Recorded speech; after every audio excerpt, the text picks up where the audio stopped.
నమస్తే welcome to Sri paper news. ముందుగా headlines. రహదారులు భవనాల శాఖపై ముఖ్యమంత్రి చంద్రబాబు నాయుడు సమీక్ష. గత ప్రభుత్వం రోడ్ల స్థితిగతులు పట్టించుకోలేదని ఆగ్రహం.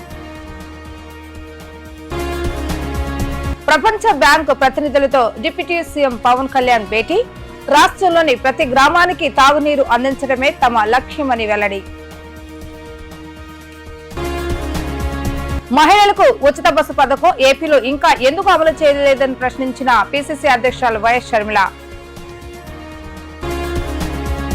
గత ప్రభుత్వం రోడ్ల స్థితిగతులను పట్టించుకోలేదని 5 ఏళ్ల పాటు ప్రజలు నరకం చూశారని సీఎం చంద్రబాబు నాయుడు ధ్వజమెత్తారు.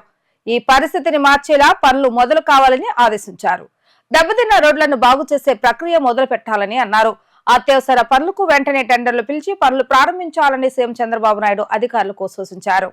రహదారులు భవనాల శాఖపై సీఎం చంద్రబాబు నాయుడు సమీక్ష సమావేశాన్ని నిర్వహించారు. రోడ్ల నిర్మాణం, రోడ్ల దుస్థితిపై చర్చించారు. రోడ్ల పరిస్థితిపై సీఎం చంద్రబాబు నాయుడు ఆరా తీశారు. జగన్ ప్రభుత్వంలో కనీసం గొంతులు కూడా పూడ్చలేదని అధికారులు చెప్పారు. కాంట్రాక్టర్లకు బిల్లులు కూడా చెల్లించలేదని అధికారులు తెలిపారు. గత ప్రభుత్వ తీరుతో ఇప్పుడెవరు ముందుకు రావటం లేదని అధికారులు సీఎంకు వివరించారు. గొంతులు పూడ్చేందుకు తక్షణం 300 కోట్ల అవసరమని ఆర్ఎండ్బి అధికారులు తెలిపారు. అత్యవసర పనులకు వెంటనే టెండర్లు పిలిచి పనులు ప్రారంభించాలని సీఎం చంద్రబాబు నాయుడు ఆదేశించారు. గత ప్రభుత్వం రోడ్ల స్థితిగతులను పట్టించుకోలేదని, వాహనదారులు, ప్రజలు 5 ఏళ్ల పాటు నరకం చూశారని అన్నారు. ఈ పరిస్థితిని మార్చేలా పనులు మొదలు కావాలని సూచించారు. దెబ్బతిన్న రోడ్లను బాగు చేసే ప్రక్రియ మొదలు పెట్టాలని అన్నారు. రాష్ట్రంలో 4151 కిలోమీటర్ల మేర రోడ్లపై గుంతల సమస్య ఉందని అన్నారు. తక్షణమే మరమ్మతులు చేయవలసిన రోడ్లు మరో 2936 కిలోమీటర్ల మేర ఉన్నాయని పేర్కొన్నారు. మొత్తంగా రాష్ట్రంలో 7082 కిలోమీటర్ల పరిధిలో తక్షణం పనులు చేపట్టాలని ముఖ్యమంత్రి చంద్రబాబు నాయుడు అధికారులను ఆదేశించారు. రాష్ట్రంలోని ప్రతి గ్రామానికి తాగునీరు అందించడమే తమ లక్ష్యమని డిప్యూటీ సీఎం పవన్ కళ్యాణ్ వెల్లడించారు. ఇంటింటికి రక్షిత మంచినీరు సరఫరా చేసే అంశంపై ప్రపంచ బ్యాంకు ప్రతినిధులతో పవన్ కళ్యాణ్ సమావేశమయ్యారు. అలానే ఆంధ్రప్రదేశ్ తీర ప్రాంతంలో సముద్ర కోత నివారణపై దృష్టి పెట్టారు. ఇంటింటికి కుళాయి ద్వారా రక్షిత మంచినీరు సరఫరా చేసే అంశంపై డిప్యూటీ సీఎం పవన్ కళ్యాణ్ ప్రపంచ బ్యాంకు ప్రతినిధులతో సమావేశమయ్యారు. ప్రతి ఇంటికి రక్షిత మంచినీరు అందించాలన్న లక్ష్యాన్ని పూర్తి చేసేందుకు గల అంశాలపై గ్రామీణ నీటి సరఫరాల శాఖ మంత్రి హోదాలో సుదీర్ఘంగా చర్చించారు. ప్రాజెక్టుకు ప్రపంచ బ్యాంకు ఏ మేరకు నిధులు ఇవ్వగలదనే అంశంపై సమీక్షించారు. గ్రామాలకు త్రాగునీరు అందించడమే తమ లక్ష్యమని బ్యాంకు ప్రతినిధులకు పవన్ వెల్లడించారు. గత ప్రభుత్వంలా నిధులను పక్కదారి పట్టించబోమని స్పష్టం చేశారు. ఈ సమావేశంలో పంచాయతీరాజ్ మరియు గ్రామీణాభివృద్ధి శాఖ ముఖ్య కార్యదర్శి శశిభూషణ్ కుమార్, ప్రపంచ బ్యాంకు జలవనరుల విభాగం సలహాదారు తదితరులు హాజరయ్యారు. ఆంధ్రప్రదేశ్ ముఖ్యమంత్రి చంద్రబాబు నాయుడుపై ఏపీసీసీ అధ్యక్షురాలు వైఎస్ షర్మిలారెడ్డి తీవ్ర విమర్శలు గుప్పించారు. చంద్రబాబు నాయుడు అధికారంలోకి వచ్చి నెల రోజులు దాటిందని చెప్పారు. ఆర్టీసీ బస్సులో ఉచిత ప్రయాణ సదుపాయం కల్పిస్తామని చెప్పిన చంద్రబాబు నాయుడు దాన్ని ఎందుకు నిలబెట్టుకోవటం లేదని ప్రశ్నించారు. మహిళలకు ఉచిత బస్సు పథకం ఏపీలో ఇంకా ఎందుకు అమలు కాలేదని ఏపీసీసీ అధ్యక్షురాలు షర్మిల ఏపీ ప్రభుత్వాన్ని ప్రశ్నించారు. తెలంగాణలో రేవంత్ రెడ్డి అధికారంలోకి వచ్చిన 2వ రోజు అమలు చేస్తారని అన్నారు. అలాగే కర్ణాటకలో కూడా 3 వారాల్లో అమలు చేస్తారని తెలిపారు. ఈ పథకం అమలుకు ఇంత సమయం ఎందుకు పడుతుందని నిలదీశారు.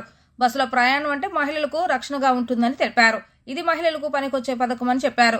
విధి విధానాలు పరిశీలించడానికి ఏముంటుందని ప్రశ్నించారు. సూపర్ 6 లో ప్రకటించిన అన్ని పథకాలను అమలు చేయాలని అన్నారు. అమ్మకు వందనం కింద ప్రతి బిడ్డకు డబ్బులు ఇస్తామని అన్నారు. కానీ ఇప్పుడు ప్రతి తల్లికి 15,000 మాత్రమే జీవో ఇచ్చారని చెప్పారు. వైజాగ్ స్టీల్ ప్లాంట్ పై టీడీపీ నేతలు ఎన్నో రకాలుగా మాట్లాడుతున్నారని అన్నారు. వైజాగ్ స్టీల్ కు కెప్టెన్ మైన్ ఉండాలని చెప్పారు. మోడీ అంటే మోసం, వెన్నుపోట్టని, అలాగే జగన్ కూడా వైజాగ్ స్టీల్ ను పట్టించుకోలేదని అన్నారు. దీనిపై చంద్రబాబు నాయుడు మాత్రమే మాట్లాడాలని అన్నారు. రాజశేఖర రెడ్డి వైసీపీ మనిషి కాదని, ఆ పార్టీ అసలు వైఎస్ఆర్ పార్టీ కాదని అన్నారు. వైసీపీలో రాజశేఖర రెడ్డి లేరని చెప్పారు. వైఎస్ఆర్ ఆశయాలు నిలబెట్టేవారే అయితే జగన్మోహన్ రెడ్డి వాటిని ఎందుకు విస్మరించారని ప్రశ్నించారు. సూపర్ 6 లో భాగంగా చంద్రబాబు గారు చేసిన వాగ్దానం మహిళలకు ఆర్టీసీ బస్సులలో ఫ్రీగా ప్రయాణం చేసే వెసులుబాటు. మరి చంద్రబాబు గారు నెల రోజులైనా ఈ చిన్న వాగ్దానాన్ని ఎందుకు నిలబెట్టుకోవడం లేదో సమాధానం చెప్పాల్సిన అవసరం ఉంది. ఎందుకంటే సూపర్ 6 లో భాగంగా చంద్రబాబు గారు మహిళల కోసం చేసిన ఈ వాగ్దానం చాలా ప్రాముఖ్యమైంది. ఇది మంచి పథకం కాబట్టే అటు తెలంగాణలో ఇటు కర్ణాటకలో అమలు చేసిన ఈ పథకాన్ని చంద్రబాబు గారు కూడా సూపర్ 6లో భాగంగా చేర్చడం జరిగింది. మరి తెలంగాణ ప్రభుత్వం రేవంత్ రెడ్డి గారు కాంగ్రెస్ పార్టీ తరఫున ముఖ్యమంత్రి అయిన ప్రమాణ స్వీకారం చేసిన రెండో రోజే మహిళలకు, అమ్మాయిలకు, ట్రాన్స్జెండర్స్కు ఆర్టీసీ బస్సులలో ఫ్రీ ప్రయాణం చేయగలిగారు, అమలు చేయగలిగారు. అధికారంలోకి వచ్చిన 2 రోజుకి. కర్ణాటకలో కాంగ్రెస్ పార్టీ అధికారంలోకి వచ్చిన 3 వారాలకే ఆర్టీసీలో మహిళలకు ఫ్రీగా ప్రయాణం చేసే వెసులుబాటు కలిగించగలిగారు. అక్కడ వాగ్దానం నిలబెట్టుకోవడానికి కూడా వాళ్ళకి ఎక్కువ సమయం పట్టలేదు. మరి చంద్రబాబు గారికి ఎందుకింత సమయం పడుతుందో చంద్రబాబు గారు చెప్పాలి. ఎందుకంటే మహిళలకు ఆర్టీసీ బస్సులలో ప్రయాణం చేసే ఈ పథకం చాలా యూస్ఫుల్ కాబట్టే ఈరోజు లేవనెత్తుతున్నాం. అమ్మకి వందనం అనే పథకంలో చంద్రబాబు గారు వాగ్దానం చేసినప్పుడు ప్రతి తల్లికి ఎంతమంది బిడ్డలుంటే అంతమంది, ఒకరుంటే 15,000 వస్తుంది, ఇద్దరుంటే 30,000 వస్తుంది, ముగ్గురుంటే 45,000 వస్తుంది, నలుగురుంటే ఏకంగా 60,000 వస్తుంది అని చంద్రబాబు గారు ఊదరగొట్టి మరీ క్యాంపెయిన్ చేశారు. మరి ఈ స్కీమ్కు విధి విధానాలు ఎలా ఉంటాయి? చంద్రబాబు గారు నిన్న విడుదల చేసిన జీవోలో అయితే ప్రతి తల్లికి అని రాశారు. అంటే ఈ పథకం ప్రతి తల్లికి 15,000నా లేకపోతే ప్రతి బిడ్డకు 15,000నా? చాలా కన్ఫ్యూజింగ్గా ఉంది. ఈ సాక్షి పత్రిక అయితే ప్రతి తల్లికి 15,000 మాత్రమే, అంటే ఒక్కరికే ఇస్తారు, తల్లికి ఇస్తారు, ఒక బిడ్డకు చొప్పునే ఇస్తారు, మిగతా వాళ్ళకందరికీ ఎగనామం పెడతారు అని సాక్షి రాయడం జరిగింది. మరి చంద్రబాబు గారు దీనికి క్లారిటీ ఇవ్వాలి. ఈ పథకం వర్తిస్తున్నది ప్రతి తల్లికి 15,000 లేకపోతే ప్రతి బిడ్డకు 15,000? చంద్రబాబు గారు వాగ్దానం చేసినట్టు ప్రతి బిడ్డకు 15,000 ఇవ్వాలని, ఆ లెక్కన 4 బిడ్డలుంటే 60,000 ఇవ్వాలని మేము డిమాండ్ చేస్తున్నాం. ఆంధ్రప్రదేశ్ రాష్ట్ర సమాచార పౌర సంబంధాల శాఖ డైరెక్టర్ గా హిమాంశు శుక్లా శుక్రవారం ఐఎన్పిఆర్ కార్యాలయంలో పదవి బాధ్యతలు స్వీకరించారు. 2013 ఐఏఎస్ బ్యాచ్ అధికారి హిమాంశు శుక్లాను ఆంధ్రప్రదేశ్ రాష్ట్ర సమాచార పౌర సంబంధాల శాఖ డైరెక్టర్ గా నియమిస్తూ ప్రభుత్వం ఉత్తర్వులు జారీ చేసిన విషయం విదితమే. ఈ సందర్భంగా ఆయన బాధ్యతలు చేపట్టారు. అనంతరం ఐఎన్పిఆర్ అధికారులు పుష్పగుచ్చాలు అందజేసి శుభాకాంక్షలు తెలియజేశారు. రాష్ట్ర డీజీపీలో 35% వాటాను సమకూర్చే వ్యవసాయ అనుబంధ శాఖల్లో గత ప్రభుత్వం పూర్తిగా నిర్లక్ష్యం చేస్తుందని, ఆ శాఖలకు పూర్వ వైభవాన్ని తెచ్చేందుకు శాయశక్తుల కృషి చేస్తామని పశుసంవర్ధక పాడి అభివృద్ధి మత్స్యశాఖ మంత్రి కింజరపు అచ్చెన్నాయుడు తెలిపారు. ఈ నెల 23 నుంచి రాష్ట్ర వ్యాప్తంగా పొలం పిలుస్తుంది కార్యక్రమాన్ని నిర్వహిస్తున్నామని తెలిపారు. రాష్ట్ర వ్యవసాయ సహకార మార్కెటింగ్ పశుసంవర్ధక పాడి అభివృద్ధి మరియు మత్స్యశాఖ మంత్రిగా కింజరపు అచ్చెన్నాయుడు బాధ్యతలు స్వీకరించారు. రాష్ట్ర సచివాలయం 4వ బ్లాక్ లో ఆయనకు కేటాయించిన ఛాంబర్లో వేద పండితుల మంత్రోచ్చరణలు, ఆశీర్వచనాల మధ్య పూజా కార్యక్రమం అనంతరం మంత్రిగా ఆయన బాధ్యతలు చేపట్టారు. ఈ సందర్భంగా ఆయన మాట్లాడుతూ ఖరీఫ్ లో 4 మాసాలు, రబీలో 4 మాసాలతో పాటు పొలం బడి కార్యక్రమాన్ని నిర్వహించేందుకు ప్రణాళిక రూపొందిస్తున్నామని అన్నారు. రైతులందరికీ వ్యవసాయ యాంత్రీకరణ పరికరాలను పంపిణీ చేసేందుకు చర్యలు తీసుకుంటున్నామని తెలిపారు. మత్స్యకారులకు జీవనాధారమైన చేపల చెరువును గత ప్రభుత్వం లాక్కునేందుకు జీవో నెంబర్ 217 జారీ చేస్తుందని, ఆ జీవోను కూడా రద్దు చేస్తూ నేడు సంతకం చేయడం జరిగిందని, మత్స్యకారులకు ప్రభుత్వం అందజేసే డిజిటల్ సబ్సిడీని గత ప్రభుత్వం నిలిపివేసిందని, ఆ రాయితీని మళ్లీ కొనసాగిస్తూ రాష్ట్ర ముఖ్యమంత్రి 10 కోట్లు మంజూరు చేయడం జరిగిందని తెలిపారు. పాడి పరిశ్రమ అభివృద్ధికి, పశువుల ఆరోగ్య పరిరక్షణకు డీ వార్నింగ్ క్యాంపులను రేపటి నుంచి నిర్వహిస్తున్నామని అన్నారు. అసలు రాష్ట్రంలో ఎన్ని పశువులు ఉన్నాయని వివరాలు తెలుసుకునేందుకు పశు గణాంక కార్యక్రమాన్ని చేపడుతున్నామని అన్నారు. వ్యవసాయంలో అత్యంత ప్రాధాన్యత కలిగినది భూమి. భూమి ఏ విధంగా ఉంది, భూమి యొక్క సార్థత ఏ విధంగా ఉంది తెలుసుకోవలసినటువంటి పరిస్థితి ఏ ప్రభుత్వం పైన ఉంటుంది. ఈరోజు 5 సంవత్సరాల్లో కనీసం గత ప్రభుత్వం ఒక్కటంటే ఒకటి భూసార పరీక్షలు చేయలేదు. అసలు భూమి ఏ రకంగా ఉందో ఈ ప్రభుత్వానికి తెలిసినటువంటి పరిస్థితి లేదు. విత్తనాలు లేవు, ఎరువులు లేవు. కష్టపడి పండించుకుంటే ఆ పంటకి గిట్టుబాటు ధర లేదు.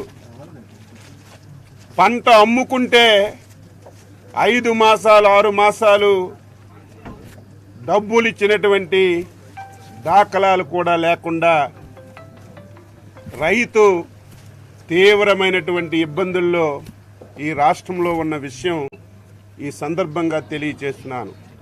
ఈ రోజు నుంచి ఆంధ్రప్రదేశ్లో ఉన్నటువంటి రైతాంగానికి ఎన్డీఏ ప్రభుత్వం తరపున, చంద్రబాబు నాయుడు గారి తరపున ఒక విన్నపం విన్నవిస్తున్నాను. ఎవరు కూడా అధైర్యపడొద్దు, ఆత్మహత్యలు చేసుకోవద్దు. ఏ రైతుకి ఏ ఇబ్బంది ఉన్నా, ఏ రైతుకి ఏ సమస్య ఉన్నా ప్రభుత్వానికి సంప్రదించండి, ప్రభుత్వానికి సమాచారం ఇవ్వండి. సాధ్యమైనంత వరకు ఆ సమస్యని పరిష్కరించడానికి ప్రయత్నం చేస్తాం. ఇప్పటికే న్యాయస్థానంలో కొన్ని వందల కేసులున్నాయి. మత్స్యకారులకి జీవనాధారమైనటువంటి ఏవైతే ట్యాంక్స్ ఉన్నాయో అవన్నీ కూడా వాళ్ళ నుంచి లాక్కొని ఈ ప్రభుత్వంలో ఉన్నటువంటి పెద్దలు తీసుకోవాలని ప్రయత్నం చేయడానికి 144 జీవో ఇచ్చారు. దాన్ని మళ్ళీ అమలు చేయడానికి 217 జీవో ఇచ్చారు. ఇది రాష్ట్రంలో ఉన్నటువంటి ప్రతి ఒక్క మత్స్యకారుడు కూడా దీన్ని తీవ్రంగా వ్యతిరేకించారు, ధర్నాలు చేశారు. ఈ జీవో మా పట్టు కొడుకుతుంది, మాకు బతకడానికి బతుకులు లేకుండా చేస్తుంది. ఒక్కసారి పునరాలోచించండి. వేడుకున్నా సరే, ధర్నాలు చేసినా సరే కేసులు పెట్టి అరెస్ట్ చేశారు తప్ప గత ప్రభుత్వంలో పట్టించుకున్నటువంటి పాపాను పోలేదు. కొన్ని వందల కేసులు ఇప్పటికే న్యాయస్థానంలో ఈ జీవోని రద్దు చేయమని కేసులు వేశారు. అందుకే మత్స్యశాఖలో సంబంధించి నేను మొదటి సంతకం ఏదైతే 217 జీవోని రద్దు చేయడానికి పెట్టాను, ఇది క్యాబినెట్కి పెట్టి ఈ జీవోని రద్దు చేసి మత్స్యకారులకి మళ్ళీ పూర్వ వైభవాన్ని తీసుకురావడానికి ప్రయత్నం చేస్తాం. ప్రపంచంలోనే అతిపెద్ద యాత్రగా జగన్నాథ రథయాత్రకు రికార్డు ఉందని విజయవాడ ఎంపీ కేశినేని చిన్ని వ్యాఖ్యానించారు. గత 4 ఏళ్లుగా విజయవాడ పట్టణంలో చారిత్రాత్మకంగా యాత్ర నిర్వహించడం అభినందనీయమని, ఈ యాత్రలో పాల్గొనడం తనకు సంతోషంగా ఉందని అన్నారు. జగన్నాథ రథయాత్ర వైభవపేతంగా జరిగింది. నగరంలోని బంద్ రోడ్లో ఉన్న డి అడ్రస్ మాల్ నుంచి రథయాత్ర ప్రారంభమైంది. నగర పరిసర ప్రాంతాల నుంచి తరలివచ్చిన భక్తులు జై జగన్నాథ్, హరే కృష్ణ హరే రామ అంటూ నినాదాలతో హోరెత్తించారు. భక్తులు దారి పొడవునా శ్రీ జగన్నాథుని రథం ముందు పాటలు పాడుతూ సాంప్రదాయ నృత్యాలు చేస్తూ ఆనంద పరవశంతో మునిగిపోయారు. ఇస్కాన్ సంస్థ ప్రతినిధులు ఒడిశాలోని పిప్లి నుంచి తెప్పించిన రంగుల పందిరి ప్రధాన ఆకర్షణీయంగా నిలిచింది. అనంతరం ఎంపీ మాట్లాడుతూ సమాజ స్థాపనే జగన్నాథుడి సంకల్పమని అన్నారు. గత 4 ఏళ్లుగా విజయవాడ పట్టణంలో చారిత్రాత్మకంగా యాత్ర నిర్వహించడం అభినందనీయమని అన్నారు. ప్రపంచంలోనే అతిపెద్ద యాత్రగా జగన్నాథ రథయాత్రకు రికార్డు ఉందని అన్నారు. అలాంటి రథయాత్రలో పాల్గొనే అవకాశం నా అదృష్టమని అన్నారు. రాష్ట్రంలో ఇస్కాన్ సేవల విస్తరణకు ప్రభుత్వం నుండి సహకారం ఉంటుందని హామీ ఇచ్చారు. ముఖ్యంగా ఇస్కాన్ వారికి బ్రహ్మాండంగా ఒక ఆధ్యాత్మిక కార్యక్రమం రథయాత్ర, జగన్నాథ రథయాత్ర 4వ సంవత్సరం సందర్భంగా ముందుగా మీ అందరికీ అభినందనలు. విజయవాడ నగరంలో ఇటువంటి యాత్ర ఒక అందరికీ కూడా, ఇక్కడ ఉన్న ప్రజలందరికీ కూడా ఒక చక్కటి అవకాశం ఇచ్చారు మీరు. ముఖ్యంగా ఒరిస్సాలో భువనేశ్వర్లో జరిగే చోట, పూరిలో జరిగే చోట మీరు ఇక్కడ చేయటం మా అందరికీ కూడా అక్కడ జగన్నాథుని యొక్క ఆలోచనలు కానీ జగన్నాథుని యొక్క ప్రవచనాలు కానీ మాకు తెలియటం మాకు అందరికీ ఆనందం. విజయవాడ నగర ప్రజల తరఫున ఇస్కాన్ వారికి ముందుగా ధన్యవాదాలు తెలుపుకుంటున్నాం. ఇటువంటి కార్యక్రమాలు మరిన్ని చేసి విజయవాడలో ఆధ్యాత్మిక చింతన పెరిగే విధంగా మీరు కృషి చేయాలని, అంతేకాకుండా మీ చాలా ఆర్గనైజేషన్లు మీరు చాలా పెద్దది, చాలా చోట్ల మంచి మంచి కృష్ణ దేవాలయాలు కట్టారు. అటు మంచి ఒక కార్యక్రమం విజయవాడలో కూడా చేయాలని మా అందరి విజయవాడ నగర ప్రజల తరఫున కోరుకుంటూ, రాష్ట్రం కూడా చాలా ఇబ్బంది పరిస్థితిలో ఉన్నది. మీ యొక్క చేయూత రాష్ట్రానికి, చంద్రబాబు నాయుడు గారికి, రాష్ట్ర ముఖ్యమంత్రికి ఉండాలని కోరుకుంటూ ఇస్కాన్ వారికి తప్పకుండా పెద్ద పెద్ద నగరాలే కాదు విజయవాడను కూడా గుర్తుంచుకోవాలని తెలియజేసుకుంటా. తప్పక మీ దగ్గర నుంచి త్వరలో మీ యొక్క ప్రతిష్టాత్మక దేవాలయం ఇక్కడ కూడా వస్తుందని ఆశిస్తూ అందరికీ ధన్యవాదాలు. థ్యాంక్ యూ శివనాథ్ గారు. యాక్చువల్గా మా మనసులో మాటను మీరు బయట చెప్పారు. జస్ట్ 3 రోజుల కిందటే రాష్ట్ర ముఖ్యమంత్రి చంద్రబాబు నాయుడు గారిని కలవడం జరిగింది. ఆయన యాక్చువల్ రావడం చాలా ప్రయత్నించారు. నిన్న రాత్రి కన్ఫర్మ్ అయింది ఆయన రాలేకపోతున్నారని చెప్పి. బట్ యాక్చువల్ ఈ ట్రైడ్ ఇస్ బెస్ట్. సో ఆయన అన్నారు, అరే మీ టెంపుల్లో ఇంచుమించు 10 మంది ఐఐటియన్స్ ఉన్నారు కాబట్టి మీరు ఆధ్యాత్మికంగాను ఇంటలెక్చువల్గా ఇంత స్టాల్వర్స్ మీరు ఎందుకు ఒక అద్భుతమైన ఒక ప్రాజెక్ట్ చేయకూడదని అన్నారు. సో మేము కూడా కలుస్తామని చెప్పాము. ఈరోజు సార్ కూడా అదే మాట చెప్పారు. మా మనసులో మాట, ముఖ్యమంత్రి గారి మనసులో మాట అదే చెప్పారు. సార్ సభాపూర్వకంగా చెప్తున్నాను, కృష్ణా జిల్లా, ఉమ్మడి కృష్ణా జిల్లాలో ఇంతవరకు మనకి ఇస్కాన్ కృష్ణ మందిరం, కృష్ణా జిల్లాలో పెద్ద కృష్ణ మందిరం లేదు ఇంతవరకు ఉమ్మడి కృష్ణా జిల్లాలో. సో అది చేయాలని మాకు సంకల్పం ఉంది, పెద్ద మందిరం చేసే సంకల్పం ఉంది.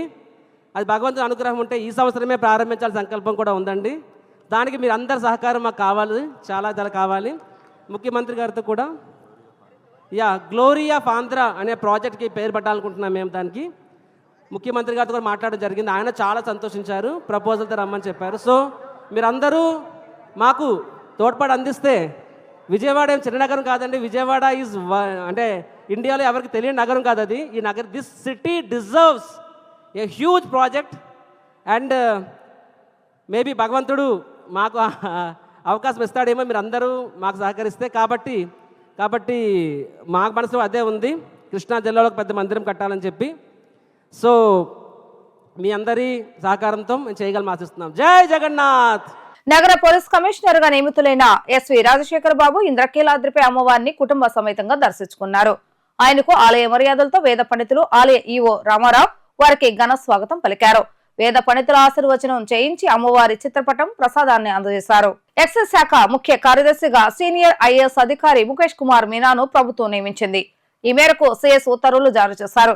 గనుల శాఖ ముఖ్య కార్యదర్శిగాను పూర్తి అదనపు బాధ్యతలు అప్పగించారు. వార్తలు ముగించే ముందు హెడ్లైన్స్ మరొకసారి. రహదారులు, భవనాల శాఖపై ముఖ్యమంత్రి చంద్రబాబు నాయుడు సమీక్ష. గత ప్రభుత్వం రోడ్ల స్థితిగతులు పట్టించుకోలేదని ఆగ్రహం. ప్రపంచ బ్యాంకు ప్రతినిధులతో డిప్యూటీ సీఎం పవన్ కళ్యాణ్ భేటీ. రాష్ట్రంలోని ప్రతి గ్రామానికి తాగునీరు అందించడమే తమ లక్ష్యమని వెల్లడి. మహిళలకు ఉచిత బస్సు పథకం ఏపీలో ఇంకా ఎందుకు అమలు చేయలేదని ప్రశ్నించిన పిసిసి అధ్యక్షురాలు వైఎస్ షర్మిల. ఇవి ఈ రోజు వార్తా విశేషాలు. మళ్ళా తిరిగి ప్రసారమయ్యే వార్తలు మళ్ళీ కలుద్దాం. అంతవరకు సెలవు, నమస్కారం.